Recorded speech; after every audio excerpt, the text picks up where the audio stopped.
Hi YouTube, and welcome back to my channel. So about a week ago I celebrated 3 years into my transition, or into the medical part of my transition. 3 years ago in June of 2018 is when I started testosterone, and I guess it's one of those things where I kind of feel like I want to make an update. I used to do, I think I was doing weekly and then monthly updates, and now it's, down to yearly, because the changes are fairly slow at this point, in terms of, I'm still getting, my facial hair is still coming in, and things, but a lot of the transition changes have, for the most part, settled in, and things. The two biggest ones besides the biggest one besides the facial hair is the body fat redistribution, which is the slowest of the processes. I think my voice is pretty much settled in to where it's going to be. At this point, I don't think there's going to be many changes to that. Let's see. Vocal changes obviously are a big thing, and body hair in general is one of the biggest noticeable changes in, and just kind of the overall masculinization of my face. I'm not entirely sure exactly how or why it changes, but it's besides just having the facial hair, my face definitely has a little bit more of a masculine characteristic to it.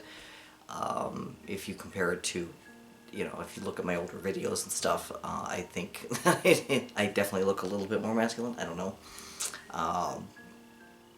If someone wants to comment below, and if someone wants to be a smart aleck and say, well, you still look like a woman to me, well, that's my response to that. So, don't bother. Go ahead if you want to, but it's your time you're wasting, and, if you're, someone who's really not into, supporting the trans community, why are you even here, I must ask? But I'm getting off track. Sorry, I've been writing a lot of articles on the trans community, and especially about anti-trans people, and it kind of gets me riled up sometimes. But yeah, so my voice has settled in, my body hair is still kind of settling in, but there's, I think that's still coming in. I'm noticing it on my legs a lot, where a lot of the hair on the calves, on the shins came in first, but I didn't have a lot of body hair on the back of on the calves, and that's starting to fill in now all the way around, and interesting little things like that. It's interesting where the body hair is coming in and where it's not, which is always, it's kind of an interesting thing to watch that. And how the muscular changes, and everything. Like my shoulders are wider, my neck has gotten a little wider, but not a lot. Like, I'm not getting like a really big neck, which I'm happy about. I would have liked to have a visible Adam's apple, just for anyone who wants to argue about Adam's apples and stuff. Everyone has one. That's what your voice box is. It's just some people have a more visible one. And believe it or not, there are some women, cisgender women, who are born with XX chromosomes, who will develop a visible Adam's apple as well. So it really depends on the person and the genetics and everything else. Proportionately more cisgender men develop them than women, obviously, but it's not oh, you have an Adam's apple, therefore you must be a man, or you don't have one, therefore you must be a woman, because there are cisgender men who never develop a visible one either. It's not as common, but it does exist. Keep an eye out, look at people around, and don't go ahead and in your mind like, oh, that's a dude without an Adam's apple, therefore that must be a trans guy. No. you cannot make that assumption because that might not be true. And some trans guys will develop a visible Adam's apple from being on testosterone. Look at Jamie Raines, also known as Jammy Dodger, here on YouTube. He definitely has a visible Adam's apple. So that, you know, again, it's a genetics thing more than anything else. But I am very happy with at least the tone and tenor of my voice. And I haven't done any kind of vocal training or anything like that. I decided not to do that. I wanted to see where my voice would end up, just from the testosterone itself. And I figured that if I ever got to a point where I was deep enough into the transition and my voice was still sounding too feminine, then I could then at that point start doing kind of vocal training and kind of getting it deeper and stuff. But I don't think I need it. I mean, I'm pretty happy with where it's at, and I think that was one of the biggest problems I had pre-transition. Besides, there were a number of things, but my voice was always one thing that always bothered me. I always hated my voice. And not just hearing my recorded voice, because I know everyone hates that. I actually got used to listening to my recorded voice as I started doing YouTube videos a decade ago. You spend enough time listening to your own voice, and eventually you're like, okay, that's my voice, I get it.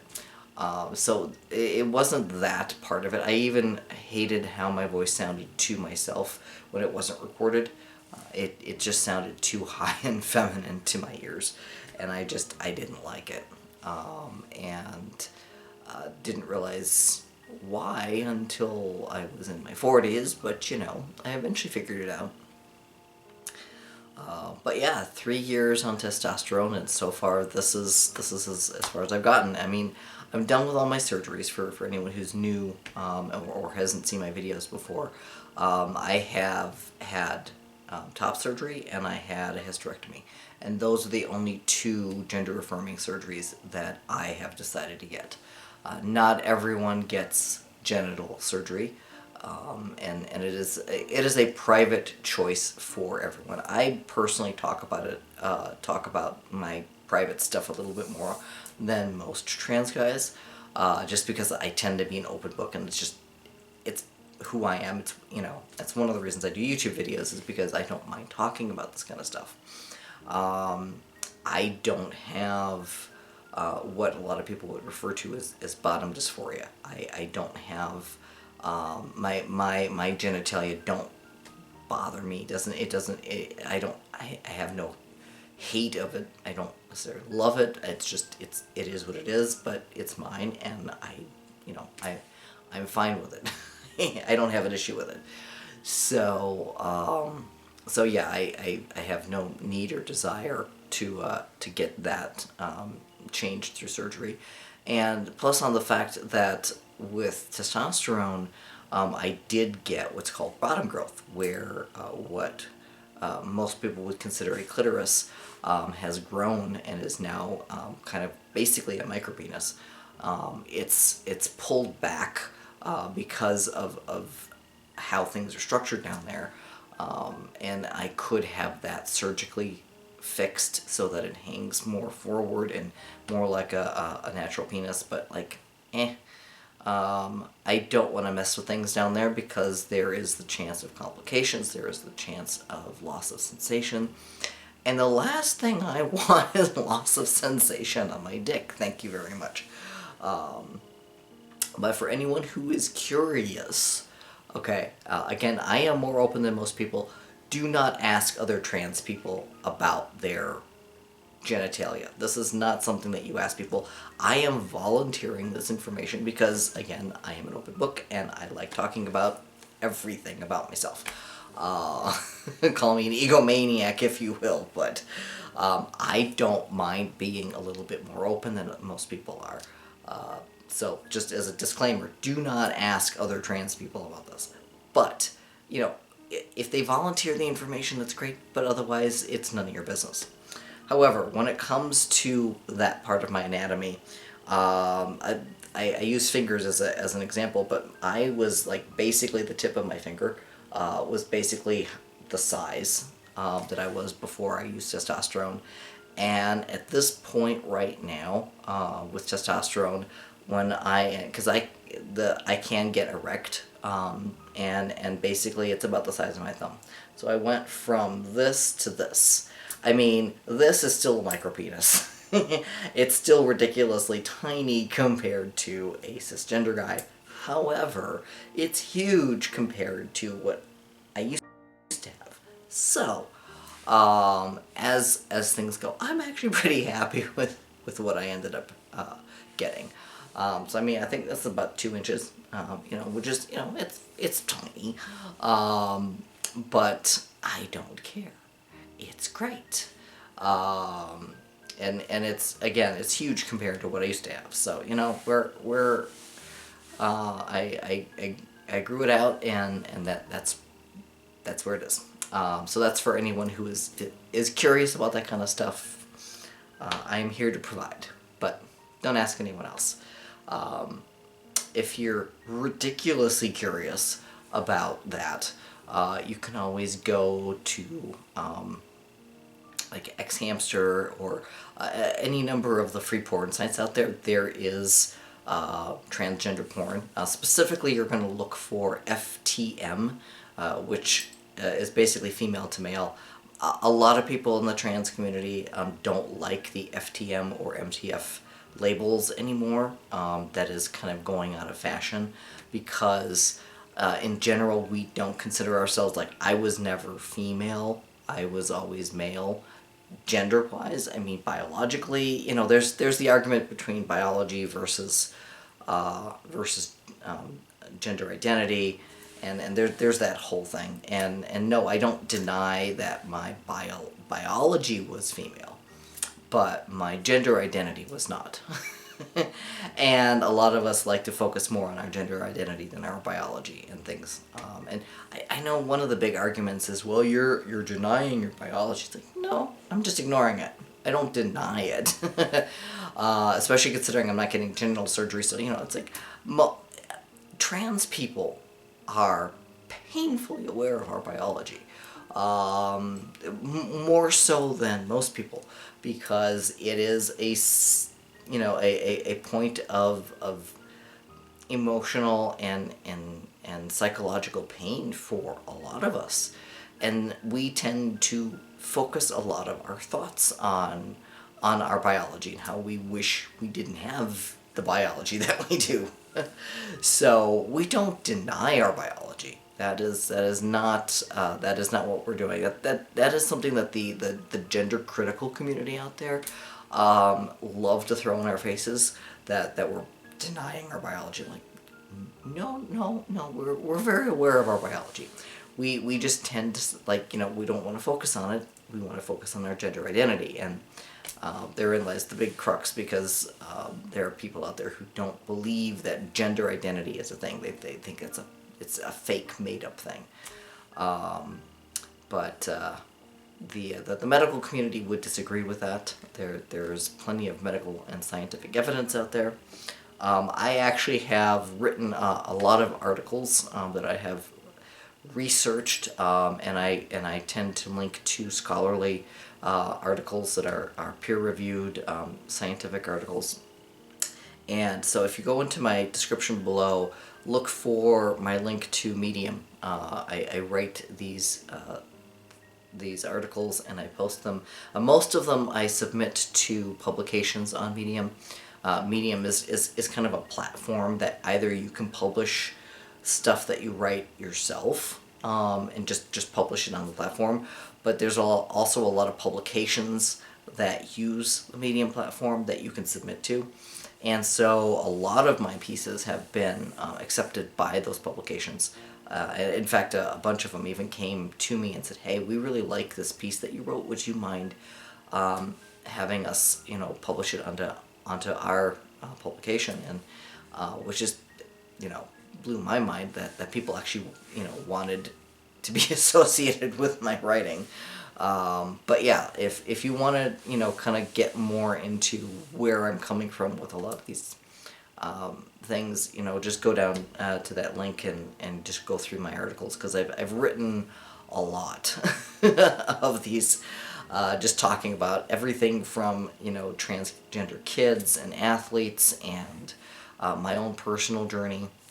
You know, obviously I've talked about my journey on this channel as well, but if you want to kind of read about it and see some more photos, a couple of those, I have included photos of me when I was a kid, and just that kind of stuff. So, but yeah, this is sort of like this is my annual update, as I said.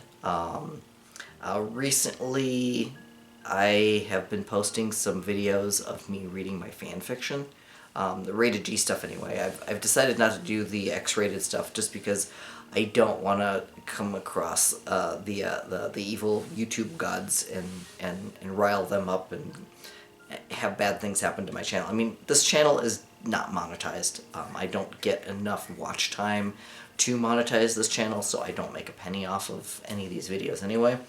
But I just don't want to end up, you know, getting like shoved in some kind of category of, you know, this channel should never be monetized or whatever because of pornographic content or stuff. So I'm only going to, if I read aloud any more of my fan fiction, I'm only going to do the rated G and maybe the T for teen stuff, and that's as far as I'll go. But I will say that I haven't really gotten a lot of views on those videos. I don't know if people just aren't into hearing a fanfiction writer read their fanfics aloud. I don't know. At the very least, there's been no comments, so no one's told me, hey, I like this, hey, this is crap, stop doing it. I've had a couple of dislikes, which, you know, that I don't care about. But I would love to see a little bit more interaction on those. So I may or may not post more, depends on how I feel, because if I do post more, it's only because I'm in the mood to do it, and not because it's getting an overwhelming response of, like, hey, we love this. So if you do love it, go watch those and leave some comments, because that would be appreciated. Oh, and before I leave entirely, one of the things I want to do is I'll put up, as I'm talking about this, because I mentioned weight redistribution was one of the biggest changes I've had, and you can see, so I'll put the photo up here where I had a photo taken of me in 2018, right at the start of my transition. And you could see, I mean, I was obese. That was technically obese according to the BMI and everything. And you can see I was basically, I considered myself a sack of lumpy potatoes. I was lumpy everywhere. I mean, I'm wearing a binder in that picture, but you could still see I have breasts. It's not a flattering photo, but it's raw, it's real, it's me. This is what I looked like, and I make no apologies for it. It's just that was me at the time. Then the next one in 2019 is a year later. Now this is post-hysterectomy, and at that point I had lost about 20 pounds. And through no effort of my own, I just, after my hysterectomy, the weight just kind of dropped off, which was surprising to me. But it dropped about 20 pounds, so I went from obese to overweight, so I'm still overweight. But then my weight just kind of stagnated there. So I went from about 195 to about 175, and I've been staying right around 175 ever since. However, if you look at 2020 and 2021, you know, the fat redistribution is still happening. You can see that my body is at the very least I'm losing some of that pear shape that I had, which I'm glad for, because that was another thing that I always hated, was always carrying my weight on my hips and thighs and butt area and everything, and it didn't matter what I weighed. My thighs were always wider than my hips, and it just always has driven me crazy. And I'm hoping that I can eventually lose enough of the fat around that part of my body. You know, I'll take a beer gut over over the fat thighs any day. But yeah, so that's kind of the progress of, physically, of the testosterone has done to me. So that's me at 3 years on testosterone, and where I'm at right now with my transition, and hopefully, I'm looking forward to eventually getting to, obviously to 5 years and 10 years, etc. I think 5 years is generally where, for most people that I've talked to, where a lot of the changes kind of completely flatten out. Although between 5 and 10 is usually where more significant beard growth might come into play. I've talked about this before, and I doubt I will ever grow out a full beard, at least never one that's like, mountain man fuzzy or anything like that. That just isn't, it isn't a style that I personally enjoy. Not judging anyone who likes that style, but I just, not something I want to deal with. Plus, there's a lot of beard care and maintenance that comes into the longer beards and things, and I never liked messing with my hair. There's no way I'm gonna start having to groom beard, and I don't want a messy beard either. So, for me, I think just that I like the stubble look. This has always been like a nicely tightly trimmed beard is basically what I'm always gonna go for.